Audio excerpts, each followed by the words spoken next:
Hello बच्चों, कैसे हैं आप लोग। और बेटा, जैसा कि आप देख सकते हैं कि आज हम फ्लूइड्स का सेकंड लेक्चर करेंगे। फर्स्ट लेक्चर में बेटा हम लोगों ने thrust, pressure, density, relative density इनके बारे में जानकारी हासिल करी। आज हम और आगे बात करेंगे बेटा। इसमें मेनली आर्किमिडीज प्रिंसिपल के बारे में आज हम डिस्कस करेंगे। चलिए, सबसे पहले जो टॉपिक हम डिस्कस करने जा रहे हैं वो है बेटा pressure exerted by a liquid column. देखो बेटा, एक सिंपल सा हम एक कंटेनर ले लेंगे, है ना। एक सिलेंड्रिकल शेप का एक कंटेनर ले लेंगे और ये हमने ले लिया, इसको हरे कलर से बनाएंगे, है ना। ये बात, ये हो गया सिलेंड्रिकल शेप में कंटेनर ले लिया और इसके अंदर हमने क्या किया, लिक्विड भर दिया।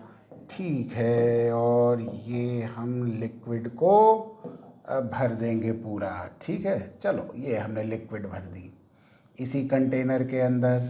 ठीक है, ये डॉट डॉट डॉट डॉट ऐसे करके आपको दिख गया। ठीक है, सबका टाइम पास है ज़्यादा। ये देखो जी, बना दिया, बन गया, लो जी, हो गया, पानी भर दिया। कोई दिक्कत है क्या? नहीं ना। और अब देखेंगे कि क्या हो रहा है। देखो बेटा, इसके अंदर जो पानी भरा हुआ है, ठीक है, पहले तो उस पानी का मास देख लेंगे। तो हम यहाँ पे लिखेंगे मास ऑफ लिक्विड कह दे, पानी ना कह के लिक्विड कह दे, है ना, इन दी कंटेनर। कंटेनर के अंदर लिक्विड का मास। अब आपको पता है कि बेटा डेंसिटी बराबर मास अपॉन वॉल्यूम होता है। तो बेटा मास बराबर हो जाएगा, that is equal to volume multiplied by density, है ना बेटा, यही होगा। अब इसका मास अगर हमको निकालना है तो बेटा वॉल्यूम ऑफ वाटर कितना होगा। मान लो वाटर की हाइट, लेट अस से इस कंटेनर में जो वाटर भरा हुआ है उसकी जो हाइट है, ये जो हाइट है, ये हाइट जो हमने वाटर की मान ली, बेस से मान ली ना, यहाँ से हाइट मान ली, तो ये हाइट हम क्या मान लेंगे, h मान लेंगे। तो वॉल्यूम हो जाएगा height multiplied by area of base multiplied by sigma, यानी कि डेंसिटी ऑफ लिक्विड। बेटा एक्चुअल में ये शब्द होता है सिग्मा। हम कई बार क्या करते हैं कि थोड़ा सा लिक्विड की डेंसिटी को एक अलग सिंबल से दे देंगे और जो सब्सटेंस है, जो सॉलिड है, उसकी डेंसिटी को अलग सिंबल से दे देंगे। इससे क्या होगा कि कंफ्यूजन नहीं होगा, कि आपको ये नहीं पता चलेगा भाई कौन सी डेंसिटी लिक्विड की, कौन सी डेंसिटी सॉलिड की है। क्योंकि जब हम कंपैरिजन करेंगे तो बहुत सारे लिक्विड हो सकते हैं, बहुत सारे सॉलिड हो सकते हैं। इसीलिए सिग्मा यहां पे हम डेंसिटी कह देंगे। तो क्या क्या चीजें हो गई, h हो गया बेटा, हाइट हो गई, है ना, किसका, of liquid column. Liquid column मतलब लिक्विड की जो लेवल है, ठीक है, उसका हाइट हो गई। और ए क्या हो गया, जिसको हम कहेंगे एरिया ऑफ बेस, बेस का area, base of container, container के बेस का एरिया। ठीक, और सिंपल सी बात है, सिग्मा जिसको हम कहेंगे बेटा डेंसिटी ऑफ लिक्विड हो गया, है ना बेटा। ये तो आपको समझ में आ ही गया होगा, इतनी तो मैथमेटिक्स आपको आती है कि बेटा वॉल्यूम बराबर एरिया इनटू हाइट ले लेंगे। तो वॉल्यूम बराबर ले लिया, वॉल्यूम की जगह ये किसकी जगह लिया बेटा, वॉल्यूम की जगह, और ये किसकी जगह लिया, डेंसिटी की जगह। ठीक, कोई दिक्कत, कोई प्रॉब्लम? मेरे ख्याल से तो कुछ नहीं हो गया। तो मास ऑफ लिक्विड आ गया इन दी कंटेनर। हर एक चीज को, हर एक पॉइंट को बेटा हमने यहाँ पे डिफाइन कर दिया। ठीक है, अब आपको पता है कि वेट बराबर क्या हो जाएगा, weight of liquid in the container. तो वेट W, ठीक, ये बराबर हो जाएगा mass into acceleration due to gravity, है ना बेटा, ये तो आपको पता ही है, ऑलरेडी हम लोगों ने डिस्कस कई बार कर लिया। तो m इंटू जी, m हमने निकाला, एच ए सिग्मा, इसको क्या कहेंगे बेटा, सिग्मा, है ना, डेंसिटी ऑफ लिक्विड को सिग्मा से डिनोट करेंगे। तो एच ए सिग्मा जी, ये तो एच ए सिग्मा तो मास हो गया मल्टीप्लाइड बाई जी, ये वेट हो गया। और जो वेट होगा वो कैसे ऐड करेगा बेटा, वर्टिकली डाउनवर्ड ऐड करेगा। तो थ्रस्ट ऑन द बॉटम, है ना बेटा, क्योंकि हमको प्रेशर निकालना है, तो हम कह सकते हैं thrust on the bottom surface of container किसके बराबर हो गया, which is equal to weight के बराबर हो गया। तो थ्रस्ट को हम टी से डिनोट कर दें क्या, ठीक है, टी से डिनोट कर सकते हैं, और ये एच ए सिग्मा जी के ही बराबर हो जाएगा, है ना। तो ये हमने लाल डब्बे में डाल दिया। अब आगे यही बात आ गई, तो pressure at bottom surface of container. तो प्रेशर बराबर क्या होता है बेटा, जैसा कि आप जानते हैं थ्रस्ट अपॉन एरिया होता है ना, डिस्कस कर लिया। थ्रस्ट बराबर ए एच ए सिग्मा जी, ये निकाल लिया, और नीचे क्या हो गया, एरिया जो कि ए हो गया, ए से ए कटम कुट्टा हो गया, तो प्रेशर बराबर हो गया एच सिग्मा जी, ये आ गया। यानी कि pressure exerted by liquid column तीन चीज पे डिपेंड करता है। एक, हाइट, कितनी हाइट तक पानी भरा हुआ है, ठीक है। दूसरा, sigma, density of liquid, liquid की डेंसिटी जितनी ज्यादा होगी प्रेशर उतना ही ज्यादा होगा। बेटा मरकरी की density 13.6 times that of water होती है, तो वहां पे प्रेशर भी उतना ही टाइम्स ज्यादा हो जाएगा। और जी जैसा कि आप जानते हैं that is called as the acceleration due to gravity, ठीक। तो बेटा ये बड़ा ही इंपॉर्टेंट फॉर्मूला हो गया, और इसको हम नंबर भी डाल देते हैं नंबर 1, ठीक। कई बार इसके ऊपर बेस्ड बेटा क्वेश्चन आ सकता है, बहुत मुश्किल चीज़ नहीं है, बहुत इजी है, कुछ भी नहीं है, बस आप एक बार शुरुआत करिए। पहले तो कंटेनर लीजिए, लिक्विड भरिए एक हाइट h तक, उसके बाद उस लिक्विड का मास निकाल लीजिए, उसका वेट निकाल लीजिए, कुछ भी नहीं है, मास निकालना आता है, वेट निकालना आता है, ठीक। तो उससे आपका थ्रस्ट आ जाएगा, और प्रेशर बराबर थ्रस्ट अपॉन एरिया, इससे हमने प्रेशर निकाल लिया। चलिए ये तो बात हो गई pressure exerted by a liquid column. आगे बात करते हैं, नेक्स्ट बात जो हम करने जा रहे हैं, जो आज के टॉपिक का सबसे इंपॉर्टेंट पार्ट है, जिसको हम कहते हैं बेटा आर्किमिडीज प्रिंसिपल, ठीक है। चलो नेक्स्ट, इसको पहले तो डिफाइन करेंगे कि आर्किमिडीज प्रिंसिपल होता क्या है ना, और फिर उसके बाद आगे की बातें करेंगे। पहले इसको समझेंगे कि क्या होता है। तो when a body is Holi मतलब पूरा, और पार्शियली यानी कि थोड़ा सा, होली और पार्शियली दोनों कंडीशन में हो गई, या तो पूरा उसको हमने पानी में डाल दिया या थोड़ा सा पार्ट ही डाल दिया। तो when a body is wholly और partially immersed in a liquid, then it experiences an upward force। कौन? बॉडी एक्सपीरियंस करेगी जब उसको किसी पानी में, लिक्विड में आप या तो पूरा डालेंगे या थोड़ा सा पार्ट डालेंगे, तो बॉडी के ऊपर एक अपवर्ड फोर्स लगती है। बॉडी एक्सपीरियंस करती है क्या? Upward force. इस अपवर्ड फोर्स को हम अप थ्रस्ट कहते हैं। तो कभी भी हम अप थ्रस्ट का नाम लेते हैं तो इसका मतलब वो फोर्स जो कि अपवर्ड लग रही है, किधर की तरफ? ऊपर की तरफ। कौन दे रहा है? लिक्विड दे रहा है। किसको दे रहा है? बॉडी को दे रहा है। तो अपथ्रस्ट या इसको हम बॉयंट कहते हैं, BOUYANT, बॉयंट फोर्स भी कहते हैं, है ना। इसीलिए मैंने इसको अलग कलर से लिख दिया है।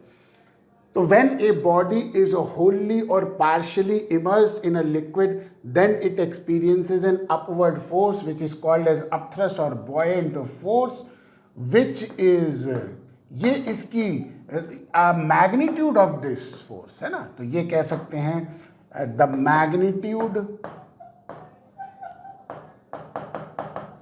Of this force is equal to, सबसे इंपॉर्टेंट चीज, वेट ऑफ लिक्विड डिस्प्लेस्ड। ये चीज इसीलिए मैंने डिफरेंट कलर से लिख दिया है ताकि आपको याद रहे कि ये जो अपवर्ड फोर्स है ये किसके बराबर होगी। देखो बेटा, फोर्स एक वेक्टर क्वांटिटी है ना, और उसको बेटा कंप्लीटली डिफाइन कैसे करेंगे? जब उसका डायरेक्शन पता होगा और उसका मैग्नीट्यूड पता होगा। डायरेक्शन तो मैंने बता दिया, अपवर्ड है ना, हमेशा वेट के ऑपोजिट डायरेक्शन। वेट तो नीचे लगेगा, डाउनवर्ड, तो अपथ्रस्ट किधर लगेगा? ऊपर की तरफ। ठीक, तो डायरेक्शन पता चल गया। अब किस मैग्नीट्यूड की ये अपथ्रस्ट लग रही है? Wait of liquid displaced. बेटा जो लिक्विड डिस्प्लेस हुआ है, भाई जब बॉडी लिक्विड के अंदर जाएगी तो वो बेटा लिक्विड को डिस्प्लेस करेगी ना, हटाएगी, तभी तो वो अपनी जगह बनाएगा लिक्विड के अंदर। तो जितना लिक्विड हटा हुआ है यानी कि डिस्प्लेस हुआ, उसका जो वेट है लिक्विड डिस्प्लेस का, पूरे का नहीं, ध्यान रखिए, पूरे लिक्विड का वेट नहीं लेंगे, जितना लिक्विड बॉडी ने डिस्प्लेस किया उसका वेट लेंगे और वो वेट के बराबर अपथ्रस्ट लगेगा। ठीक है, चलिए ये तो डेफिनेशन हो गई। अब हम इसको डायग्रामेटिकली थोड़ा सा समझते हैं। और सबसे पहले तो हम क्या कर लेंगे, एक कंटेनर ले लेंगे और ये हमने कंटेनर ले लिया। अरे ये बात बड़ा बड़ा बना लेंगे, बाद में छोटा कर लेंगे, क्या टेंशन है? आपको टेंशन करने की ज़रूरत नहीं है साहब, हम हैं ना टेंशन करने के लिए। अरे ये लो जी, पानी भर दिया, ओ हो, अरे हाय हाय हाय हाय हाय, पूरा पानी से भर दिया कंटेनर को, है ना। हाँ हाँ हाँ, आप भी सोच रहे होंगे सर तो गाना गाते हैं। लो जी, भर दिया पानी, कोई दिक्कत? और अब हम क्या करेंगे, एक बॉडी ले लेंगे, और बॉडी ले ली है ना। ये भी हम क्या करेंगे, चलो इस पीले कलर से ही ले लेते हैं।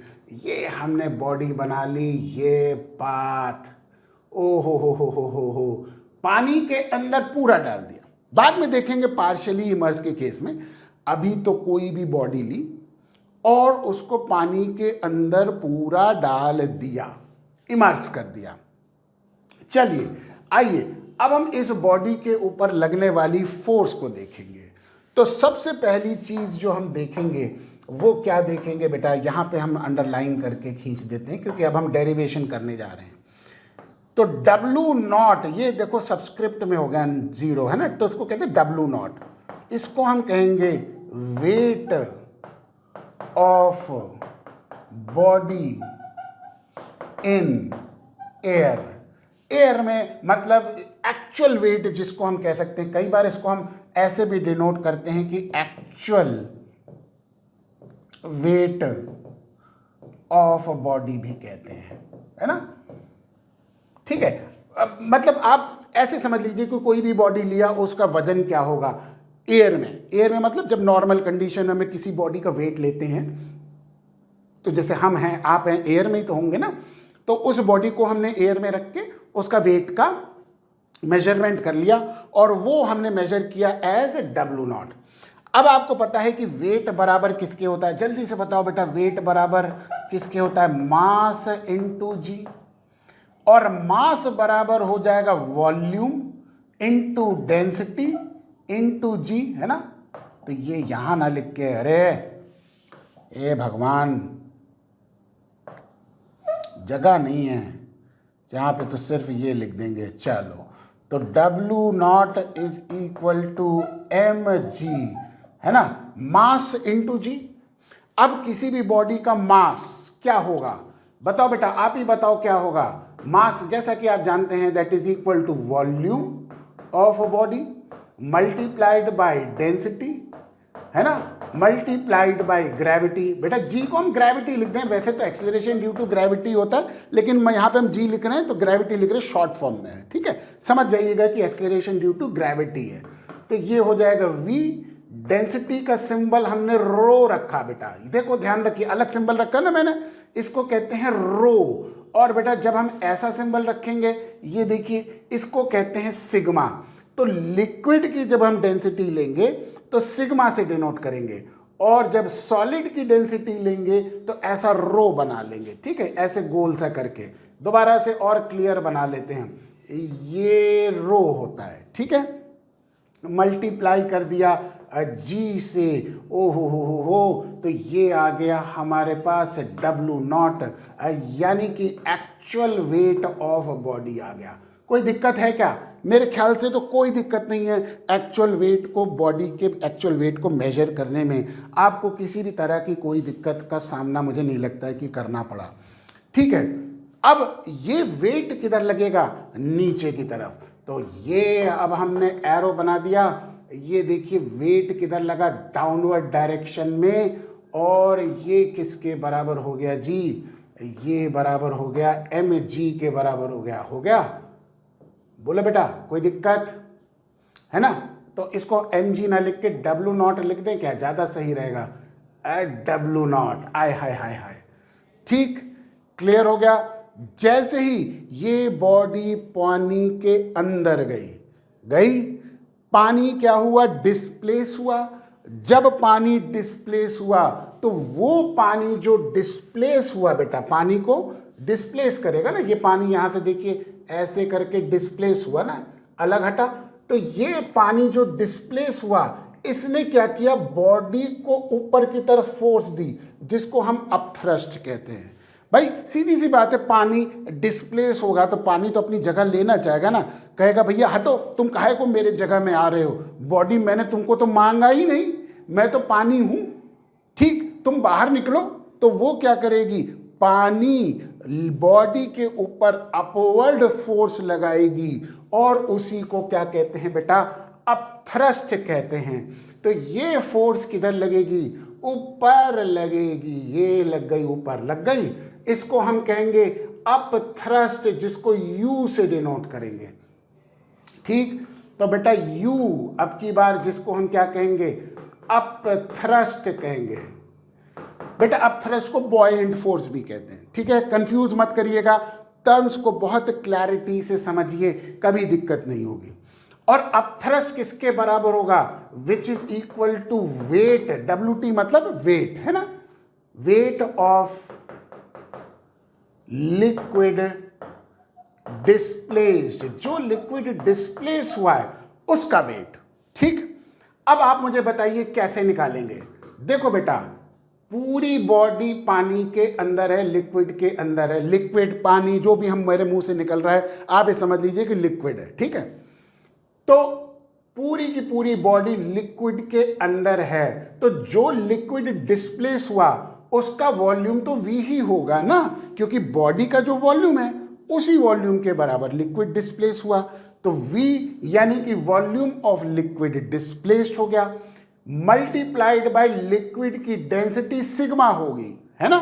लिक्विड की डेंसिटी अलग है क्योंकि लिक्विड का वेट निकालना है, तो लिक्विड की डेंसिटी हो गई जिसको हम डिनोट करेंगे सिग्मा से, मल्टीप्लाइड बाय G, तो ये हो गया जिसको हम कहते हैं अपथ्रस्ट।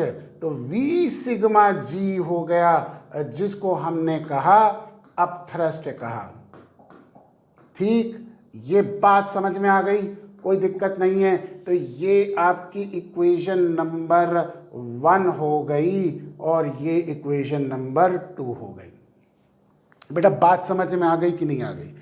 ठीक, तो हमने सबसे पहले एक्चुअल वेट ऑफ बॉडी निकाला जो कि एयर में था, फिर उस बॉडी को पानी या लिक्विड के अंदर डाल दिया और फिर हमने निकाला wait of liquid displace. Wait of liquid displace जिसको हम अपथ्रस्ट कहेंगे वो V सिग्मा G होगा, यानी कि जितना बॉडी का वॉल्यूम है उतना ही वॉल्यूम ऑफ लिक्विड डिस्प्लेस हुआ, क्योंकि बॉडी पूरा लिक्विड के अंदर है। ठीक है, बिल्कुल क्लैरिटी से समझ में आ गया, अपथ्रस्ट समझ में आ गया, एक्चुअल वेट समझ में आ गया। अब देखिए जो नेट फोर्स लगी, देखो एक तो फोर्स ऊपर लग रही है और एक नीचे लग रही है, तो नेट क्या होगी बेटा? नेट मतलब बड़े में से छोटे को घटा देंगे, क्योंकि फोर्स की डायरेक्शन ऑपोजिट हो गई। तो जो अब नेट फोर्स लगी उसको हम कहते हैं अपैरेंट वेट। क्या कहेंगे? Apparent weight. तो ये अब हम W नॉट की जगह नेट फोर्स जो हो गई वो डाउनवर्ड हो गई, और बेटा इसको हम डिनोट करेंगे W से। ठीक, तो अगले पेज पे चलेंगे तो W,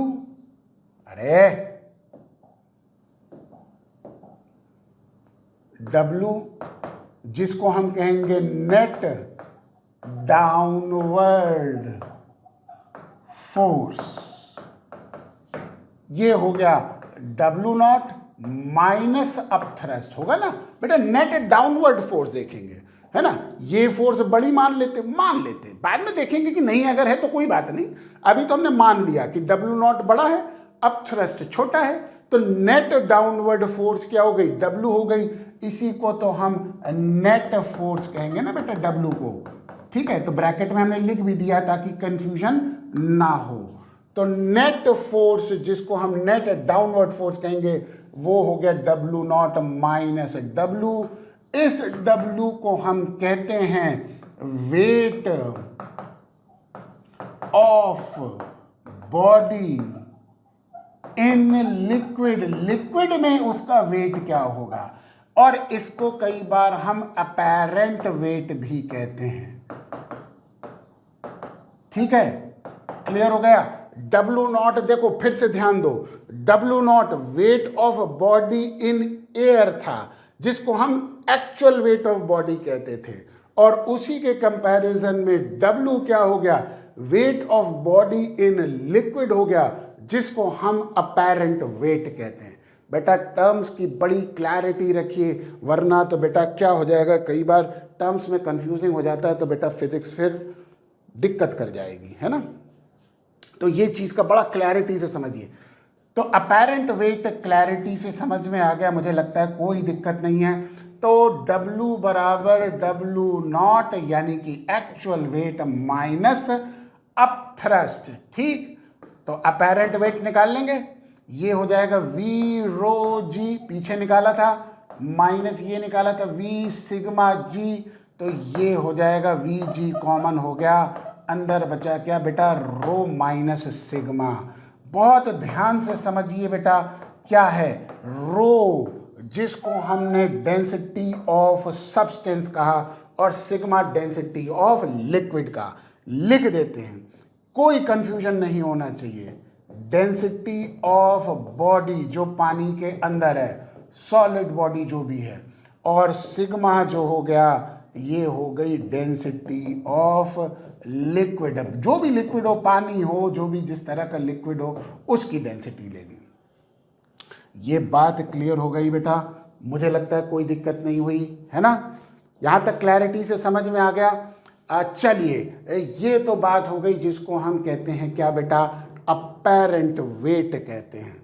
तो जब हमने बॉडी को पानी के अंदर डाला तो हमें यह महसूस हुआ कि अपैरेंट वेट अब उसका होगा जो कि एक्चुअल वेट से कम होगा, यानी कि बॉडी पानी में हल्की हो जाएगी, वजन कम हो जाएगा। क्यों हो जाएगा? क्योंकि पानी ने अपथ्रस्ट दिया जो कि ऊपर की तरफ लग रही है, पानी बाहर फेंकना चाह रही है ना। तो कई बार आप देखिए, अगर आप ये एक्सपेरिमेंट भी घर में कर सकते हैं, बाल्टी में हाथ डालिए, मुंह मत डाल दीजिएगा, पता चला सांस घुट गई अंदर, मर ही गए। नहीं, ये सब काम नहीं करना, हाथ डालना है। तो हाथ डालिए और हाथ को ढीला छोड़ दीजिए, थोड़ी देर में आप देखेंगे पानी ने हाथ को बाहर फेंक दिया, है ना। आप एक्सपीरियंस भी कर सकते हैं अप थ्रस्ट को, और ये चीज़ आप लोगों ने बहुत बार एक्सपीरियंस भी किया होगा, मुझे बताने की ज़रूरत नहीं है, आप लोग तो ये सब चीज़ें करते हो, ठीक है। तो अप थ्रस्ट ये चीज़ हो गई, क्लियर हो गया। अब आइए इसमें सबसे बड़ी चीज़ जो देखेंगे वो केसेस देखेंगे। केस नंबर 1 क्या कहता है? केस नंबर 1, केस नंबर 1 कहता है पहली चीज, व्हेन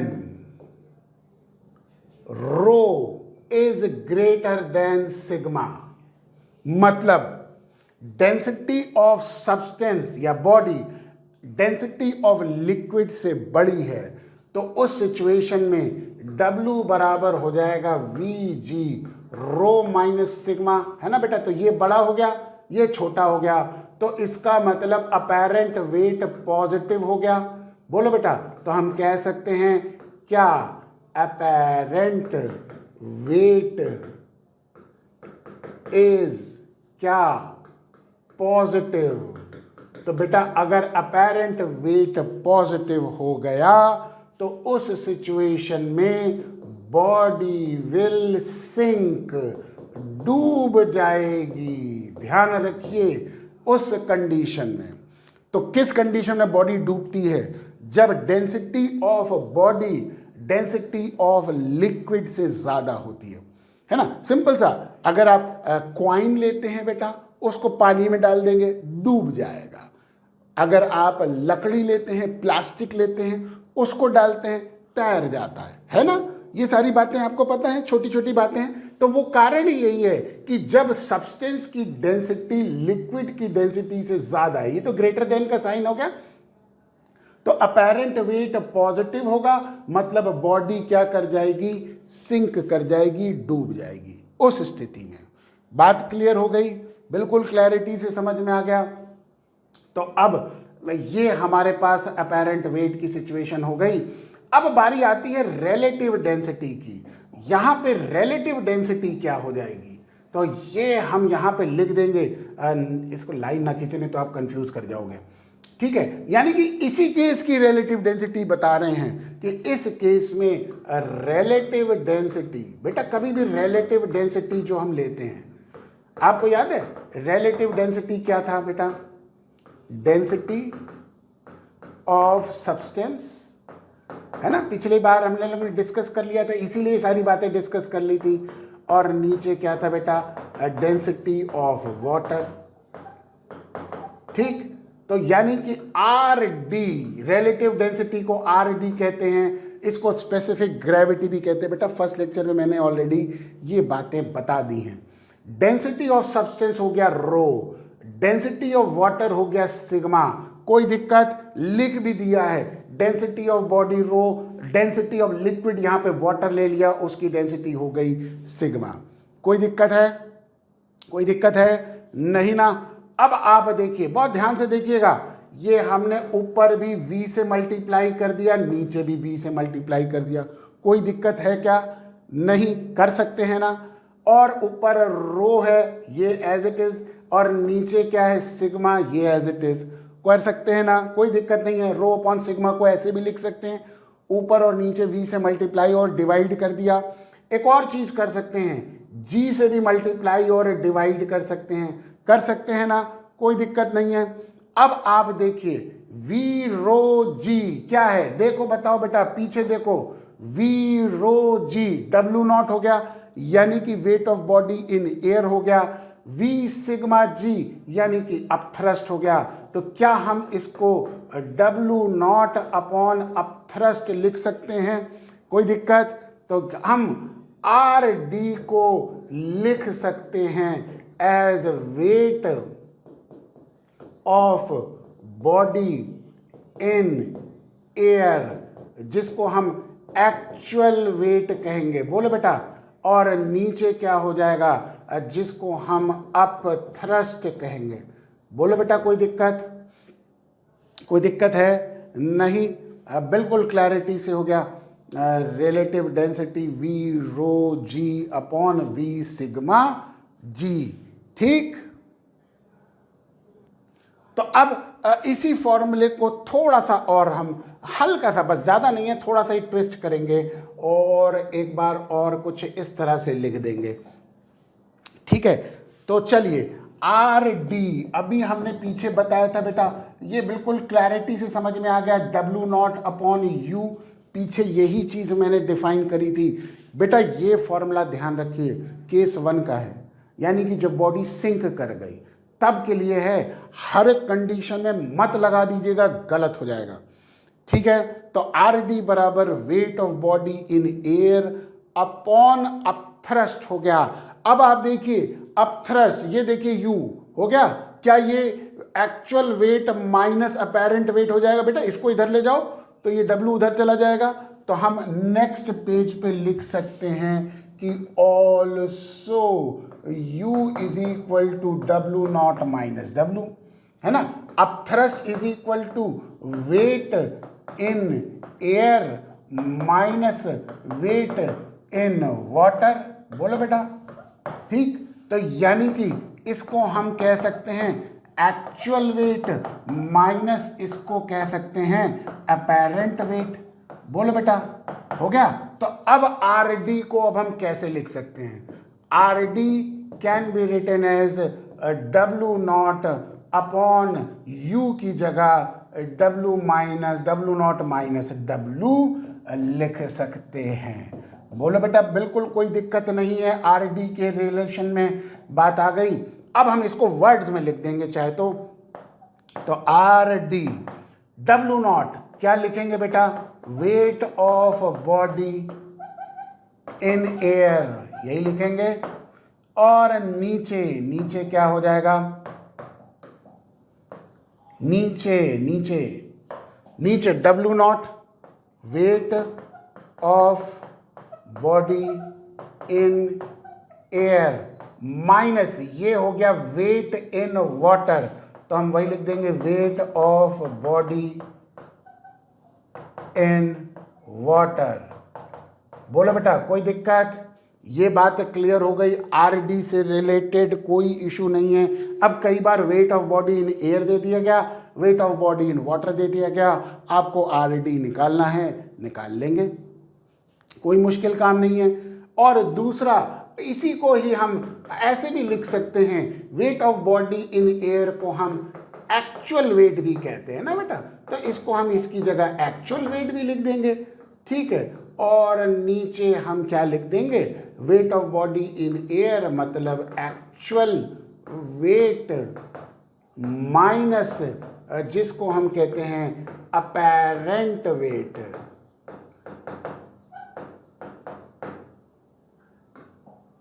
ठीक। तो actual wait minus apparent wait, ये भी हम कह सकते हैं, ठीक। तो ये तो वर्ड्स में हमने लिख दिया, आरडी को ये वर्ड्स में लिख दिया और आरडी को ये वर्ड्स में लिख दिया। तो आरडी फॉर्मूले के रूप में ये रहा, वर्ड्स के रूप में समझने के लिए या तो आप ऐसे समझ लीजिए या ये समझ लीजिए, दोनों एक ही बात है, कोई बड़ी चीज़ नहीं है। बस सिर्फ 3 चीज़ें ध्यान रखनी है, एक्चुअल वेट यानी कि wait of body in air, upthrust, ठीक, यानी कि जो वेट ऑफ लिक्विड डिस्प्लेस हुआ, यानी कि वो फोर्स जो लिक्विड ने लगाई which is equal to upward force which is equal to weight of liquid displace हो गया, और W जिसको हम कहते हैं अपेरेंट वेट यानी कि wait of body in water हो गया। बस ये 3 चीज़ों का खेल है और ये फर्स्ट केस हम लोगों ने डिस्कस कर लिया। चलिए ये तो फर्स्ट केस का डिस्कशन हो गया बेटा। आगे के केसेस का भी डिस्कशन नेक्स्ट क्लास में हम करेंगे, है ना, क्योंकि आज के लिए तो बहुत हो गया। ये मुझे लगता है कि आपको आज रिवीजन करना चाहिए। नेक्स्ट क्लास से पहले बेटा आज की सारी बातें रिवाइज करके तब अटेंड करिएगा और तभी मज़ा आएगा, ठीक है। चलिए आज के लिए इतना ही बहुत है, बाकी नेक्स्ट केस हम नेक्स्ट क्लास में देखेंगे। Thank you so much, have a nice day.